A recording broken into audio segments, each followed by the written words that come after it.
Matthew chapter 5, beginning at verse 9, can be found on page 1501. Jesus taught, "Blessed are the peacemakers, for they will be called children of God." Moving down to verse 21, Jesus continued teaching, "You've heard that it was said to the people long ago, 'Do not murder. And anyone who murders will be subject to judgment.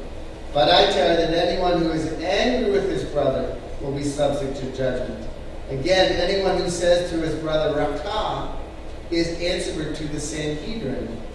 But anyone who says, 'You fool,' will be in the danger of the fire of hell. Therefore, if you are offering your gift at the altar and there remember that your brother has something against you, leave your gift there in front of the altar. First go and be reconciled to your brother. Then come and offer your gift." The Gospel of our Lord.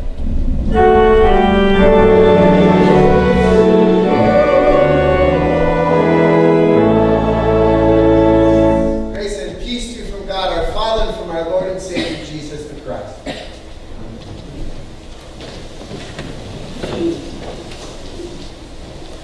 I invite you to reach into your bulletin and to pull out the sermon outline as we continue this teaching series on relationships.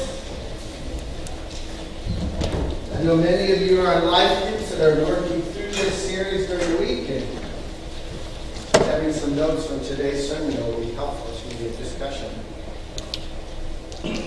I don't know if you are a person that views things online, YouTube, news videos, but there's one that has made the rounds, over 3 million views, and it's of a man on a train, and he's shaving.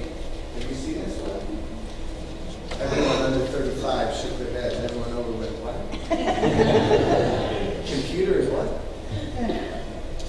And so this went online, and people just started blasting him, calling him a slob, and an animal, a pig, for shaving. He had the lather and he's shaving and he's throwing it on the floor, and they just really blasted him.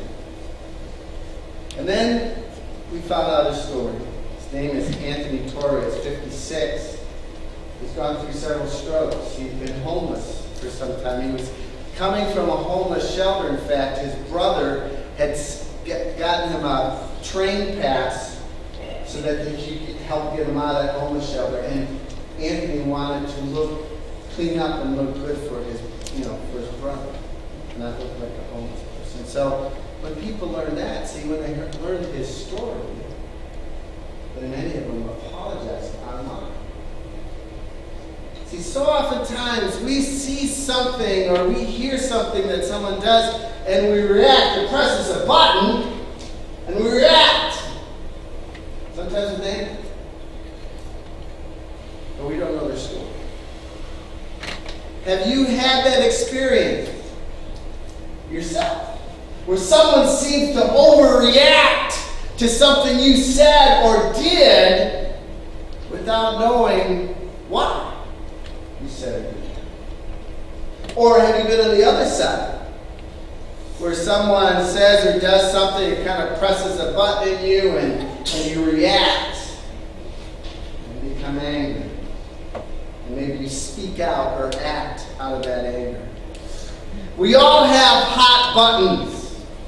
And it's important to try to understand what it is that presses our buttons if we're going to have the relationships that we want most. Sometimes when we become angry, we speak and act in ways that do not lead to what we want most in relationships.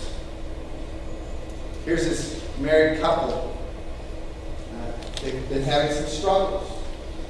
And one of the issues is that he seems to work all the time and bring his work home.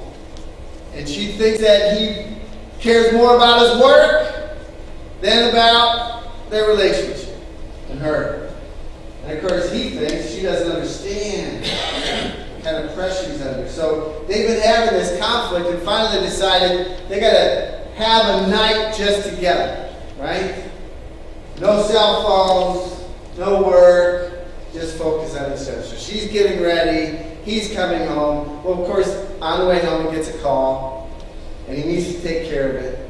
And he says to himself, I want to take care of this now so I don't have to deal with it later in the evening. So he walks in the door on the cell phone. Kaboom! She looks at him and she immediately says to herself, he cares more about his dumb job than me. And so she, sends darts to him and turns on him and walks away. And he says, she just doesn't understand. She doesn't. See, they see and hear something and they react in a way that doesn't lead to what they want most in relationships. So in this series, You Make Me Crazy, it's about relationships, about all relationships, not just husband, wife, parent, child, and siblings, and co-workers, and bosses, and neighbors, and all sorts of that. Fostering good relationships in our lives is something that I think is important to all of us. In this series, we're going to discover God's way for experiencing what we want most in relationships. Sometimes we think we want something, like for that person to get back at that person, or to have them suffer a little bit, or to prove them wrong. But that's not really what we want most. What we want most in relationships is mutuality, companionship, lifelong love relationships, right? That's what we want most, if we're honest. The focusing verse for this series comes written by the brother of Jesus, James. He wrote this: the wisdom that comes from heaven, that is God's way, first of all is pure. We did that last week. This week, then peace-loving, considerate, submissive, full of mercy, and good fruit, impartial, and sincere. So that's what each week we're going to be looking at one of those characteristics of God's way. Today, we're saying this: God's way is peace-loving. Now, I'm going to stop using peace-loving as you use making peace, because in the Bible, love is an action. It's a lived-out commitment. It's not just a feeling. And so we're going to say making peace. And in fact, when we are in conflict, we got to make peace. It's not something that's going to come naturally. We got to work at it. This is God's mission. God's mission was to make peace. He made peace with us through the work of Jesus Christ. That's the whole gospel message. While we were still enemies of God, it says in Romans, Jesus reconciled us to God. He made peace between us and God because we had turned our back in sin, in rebellion against His values, as though He were our enemy. That's how we're born. We're born enemies of God. But Jesus came to make peace with us. It was a unilateral, intentional act that we didn't deserve or merit in any way.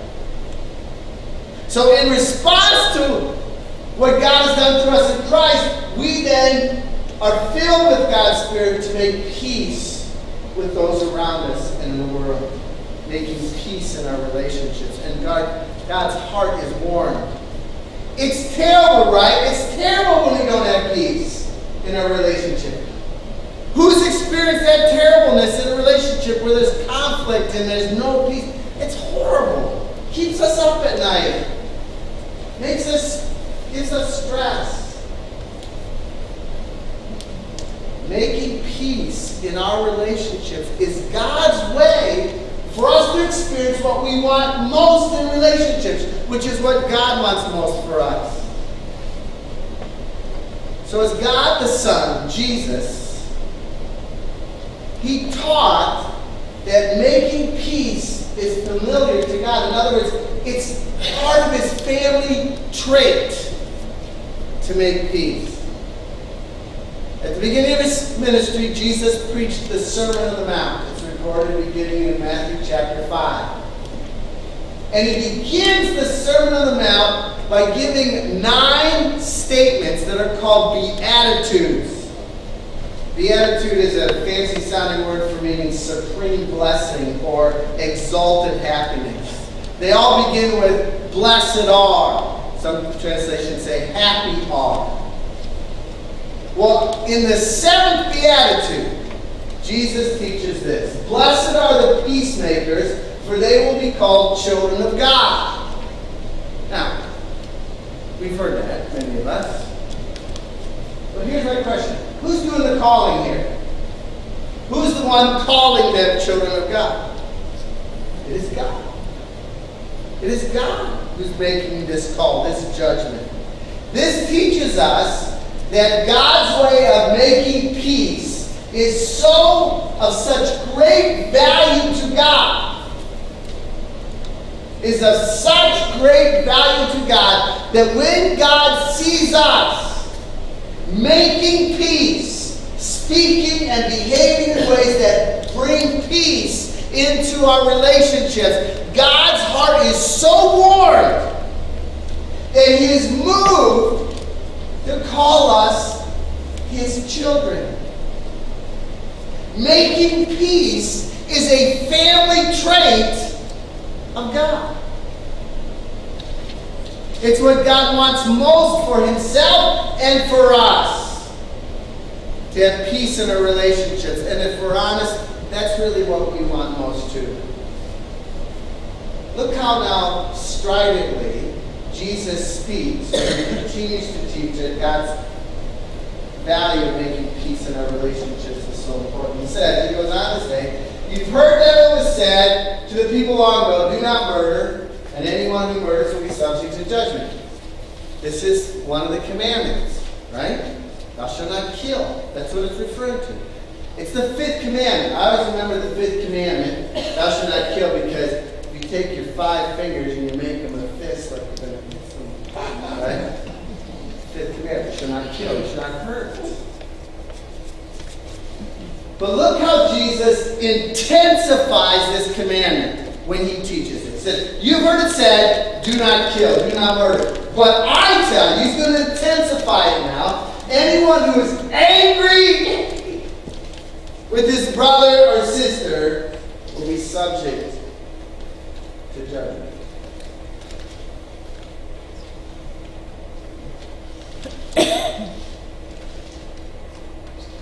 You ever been angry with someone? You ever been angry with someone?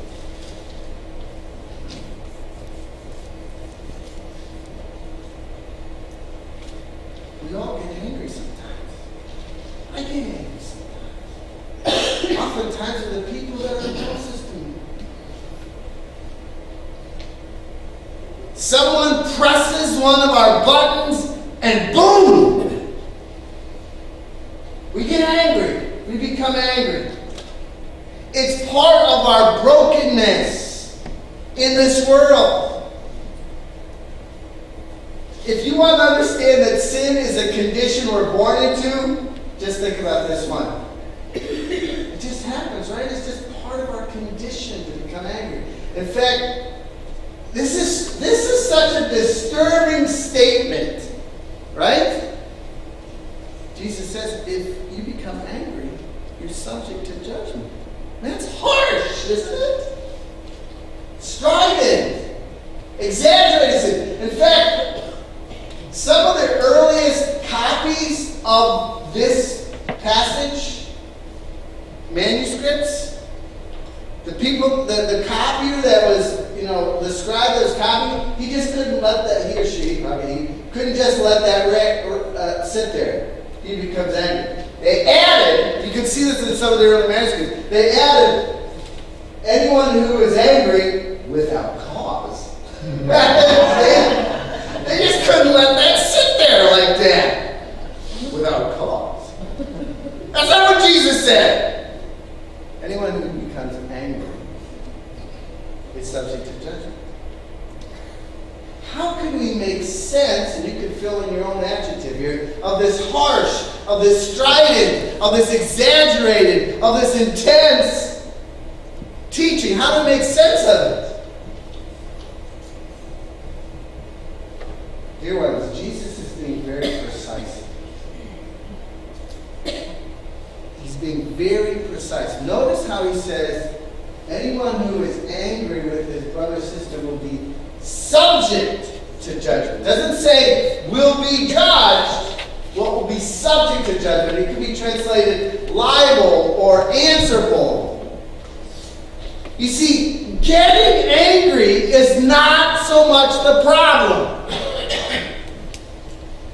And I would say it's a sign of brokenness, but I'm not even going to put it in the category of a sin.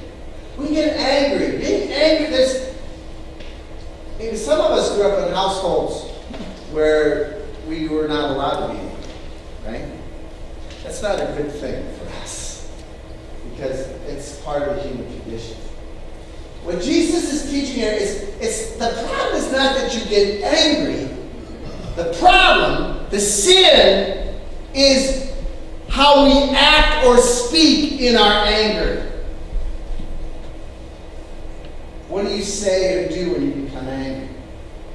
And this is what Jesus then goes on to illustrate, right? He says, anyone who's angry, subject to judgment. Then he says this. Anyone who says, so here's an angry person, and in their anger, they say to their brother or sister, Raka is the answer to the court. Raka is an Aramaic, slur that kind of means empty head. A dingbat. Right? And then he says, and anyone who says, you fool, will be in the danger of the fire of hell. Which, by the way, I just want to point out, the word here for hell is Gehenna. So, all of us living in Gehenna, we're just one vowel away from a bad place. Just a little aside. Okay? When we become angry with someone, we are more likely to act out in ways that intensify the conflict, that deepen the hurt, that shreds the peace. And Jesus compares that action to murder. How do you behave? Ask yourself, how do you behave when you become angry? Are you at your best? Someone says or does something, it presses a button in you and you become angry. That just happens to us. We all get angry at times. But here's the key now, dear ones. If you don't faithfully deal with that anger, you are likely to act out and say something or do something that Jesus compares to murder. That breaks God's values. So Jesus concludes this part of the sermon by saying this. Therefore, if any of you are offering a gift at the altar, there remember your brother or sister has something against you. Leave the gift there in front of the altar. First, go and be reconciled to them. Then come and offer your gift. What does this teach us? This teaches us that making peace, reconciling conflicted relationships is more important to God, or comes first, than worship of God. That's how important it is. That's how great a value it is to God to make peace in our relationships. It was the whole mission of God to make peace with us. Do you get God's value here that Jesus is teaching? Jesus understands that when someone presses your button, you will become angry. What matters is whether you faithfully deal with your anger and thereby avoid greater sin, avoid murder.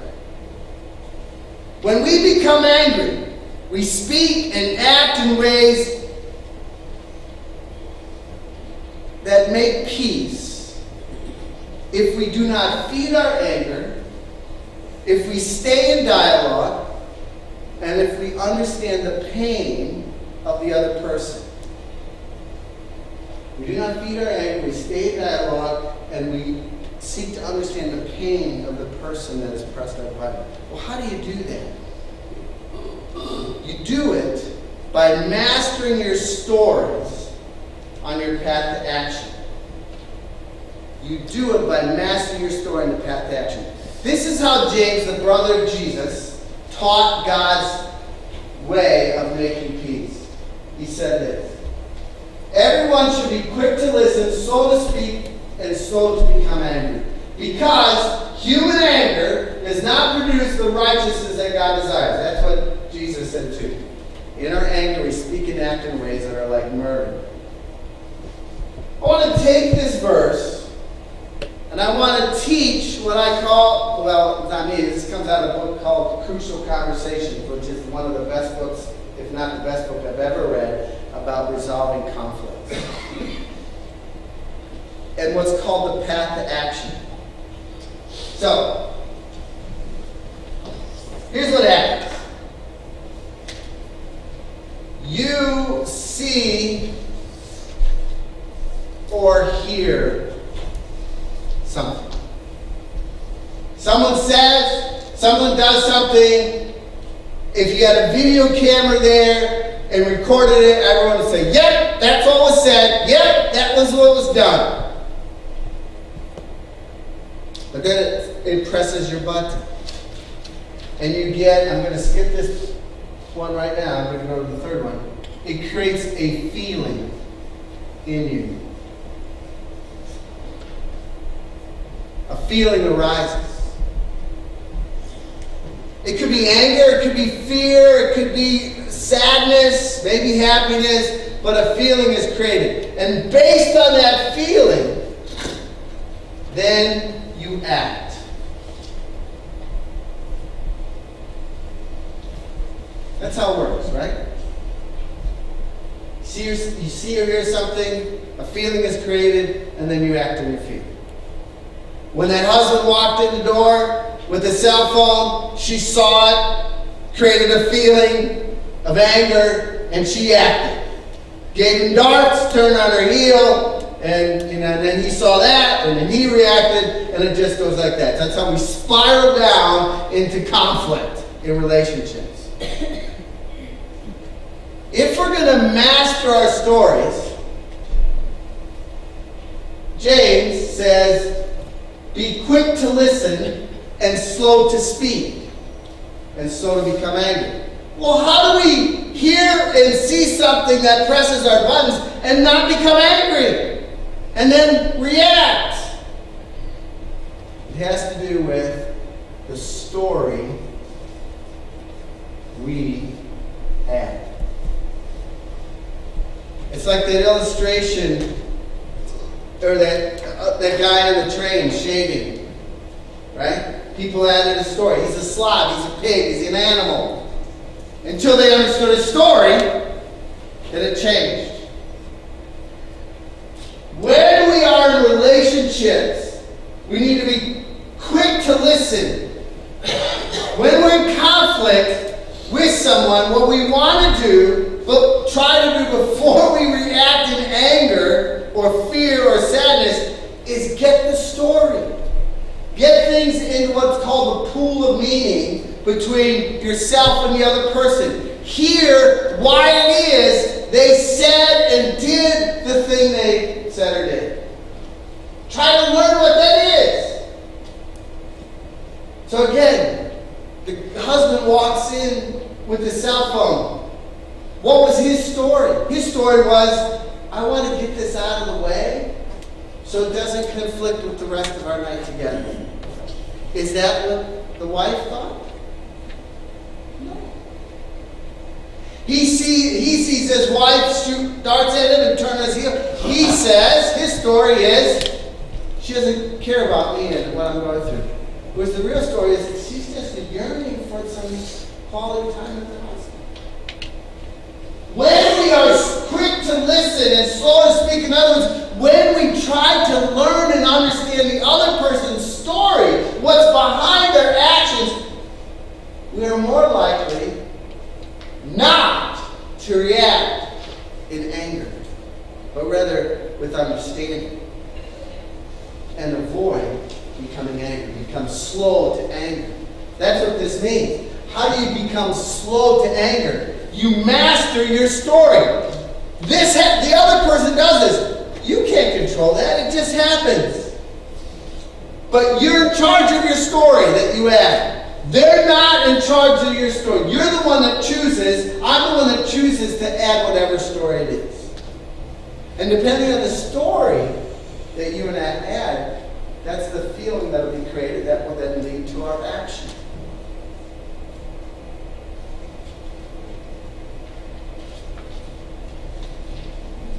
Here's today's takeaway. To experience what you want most in relationships, do not feed your anger. That means don't add to the story that you're creating there that will create anger, right? You start stewing on it. You start imagining their intention, assigning attention, and it just spirals down. Don't feed your anger. Stay in dialogue.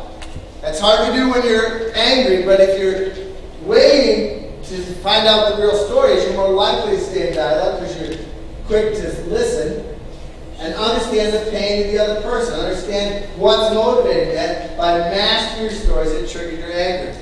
By mastering your story that leads to your action. Remember what you want most in relationships. Rarely does someone change when you drill them or you attack them. I mean, we think that'll wake them up. It doesn't. It just intensifies the conflict and entrenches the behaviors. And beware of the poison of, quote, self-righteous anger. None of us has the prerogative to have self-righteous anger. You know why? None of us are self-righteous. That's only God. Only God can have self-righteous anger because none of us are righteous. We get angry, but don't pretend for a moment that it's self-righteous. And it's a poison. Because when we add that, we say, well, listen, I'm God's anger here. No, it's not. You're not God. I'm not God. So here's the next step for today. Honestly look at any relationship where you find yourself angry. And I bet everyone has one, at least one. Seek to understand what pushes your buttons and why the anger is triggered in you. Walk it back. Where did that source of anger really come from? A lot of times it's not that person, it's something else in our lives. Seek to understand the pain, the circumstance of the other person that may have triggered your anger and motivated their behavior. Ask God to give you a heart, the heart of Jesus for that person, and avoid